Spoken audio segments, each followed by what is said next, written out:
Hi குட்டீஸ். ஒரு குட்டி கதை சொல்ல போகிறேன். ஒரு ஜென்குரு ஒரு நாள் ஒரு ஓவியம் வரைஞ்சிட்ருக்கிறார். ஒரு அழகான ஓவியம். அது வரைஞ்சிட்டு இருக்கும்போது சரியாகவே வரமாட்டேங்குது. என்னென்னா சின்ன சின்ன மிஸ்டேக் வந்துகிட்டே இருக்குது. அவர் பக்கத்தில் ஒரு முதன்மை சீடன் ஒருத்தர் பக்கத்தில் இருக்கார். அவர் ஹெல்ப் பண்ணுறதுக்காக பக்கத்துலேயே இருக்கிறார். அவர் என்ன பண்ணுறாரு, குருவே இங்கே கொஞ்சம் சரியில்லை, குருவே அங்கே கொஞ்சம் மாற்றுங்க அப்படின்னு ஏதாவது சொல்லிகிட்டே இருக்கிறாரு. இவரும் ட்ராயிங்கை போட்டு அழித்து ஒன்றா பண்ணுறாரு. அந்த ஓவியம் சரியாகவே வரல. இப்போ குருக்கு மனசு கஷ்டமாக இருக்குது. என்னடா இன்றைக்கி நமக்கு நேரமே சரியில்லை போல இருக்கே அப்படின்னு மனசில் நினைக்கிறாரு குரு. வரைஞ்சிட்டே அழித்து வரைஞ்சிட்டே இருக்கிறாரு. மை தீர்ந்து போச்சு. நீ சீடர்கிட்ட நீ போய் மை வாங்கிட்டு வாப்பா அப்படின்னு சொல்லி அனுப்பி விட்றாரு. உடனே சீடரும் போயிட்டார்.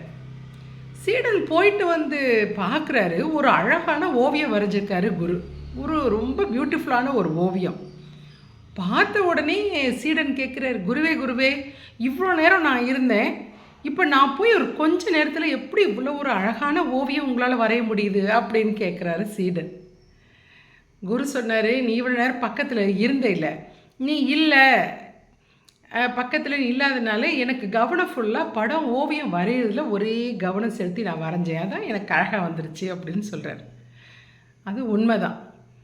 நம்ம ஒரு வேலை செய்கிறோன்னு வச்சுக்கோங்களேன். அப்போ வேலை செய்யும்போது யாராவது பக்கத்தில் இருந்துட்டு நொய் ஏதாவது நம்மளை கோளாறு சொன்னாலோ இல்லாட்டின்னா ஆகோ ஓஹோன்னு நம்மளை புகழ்ந்து பாராட்டிக்கிட்டு இருந்தாலோ அந்த வேலை சரியாகவே வராது.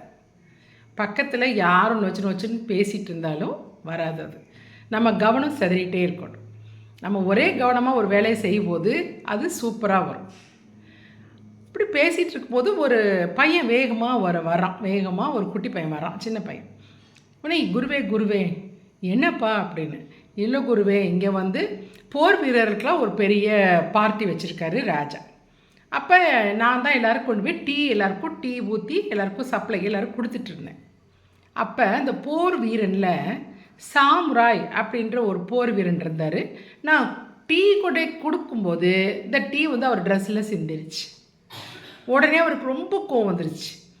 நாளைக்கு காலையில் நீ என் கூட வால் சண்டைக்கு வரணும் அப்படின்னு கிரவுண்டுக்கு கூப்பிட்ருக்கிற, ஒழுங்கு மரியாதை நீ வா, என் கூட நீ சண்டை போடு அப்படின்னு.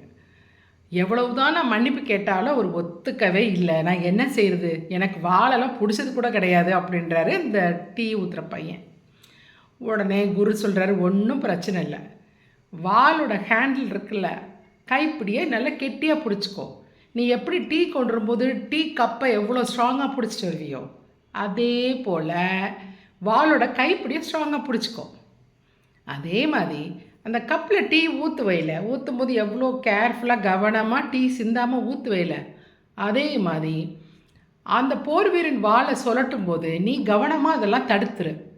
எப்படி வால் வருதோ அந்த சைடு உன்னோட வாழை வச்சு தடுத்துரு, இது போதும் அப்படின்றார்.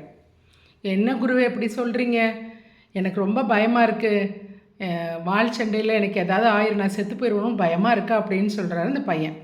அதெல்லாம் கிடையாது, 2 மட்டும் ஃபாலோ பண்ணோம் அப்படின்னு அனுப்பிவிட்றாரு.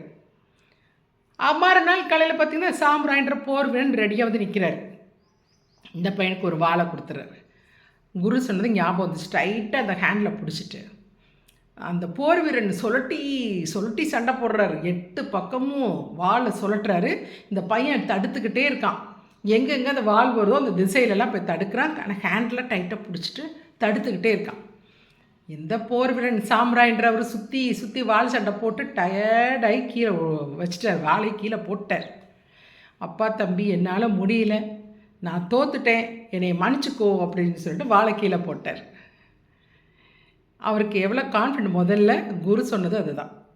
நம்ம ஒன்று செய்யும் போது அதில் நம்ம முழு கவனமும் நமக்கு இருக்கணும். ஏன்னா தன்னம்பிக்கை இருக்கணும்.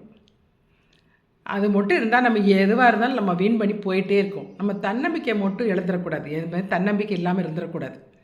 சரியா கான்ஃபிடென்ட்டாக இருக்கணும். நீங்கள் படிக்கும் போது இப்போ எக்ஸாம் டைம் வேறு, நல்லா கவனமாக படிங்க. ஏன்னா அடுத்த ஆனுவல் எக்ஸாம் வருது.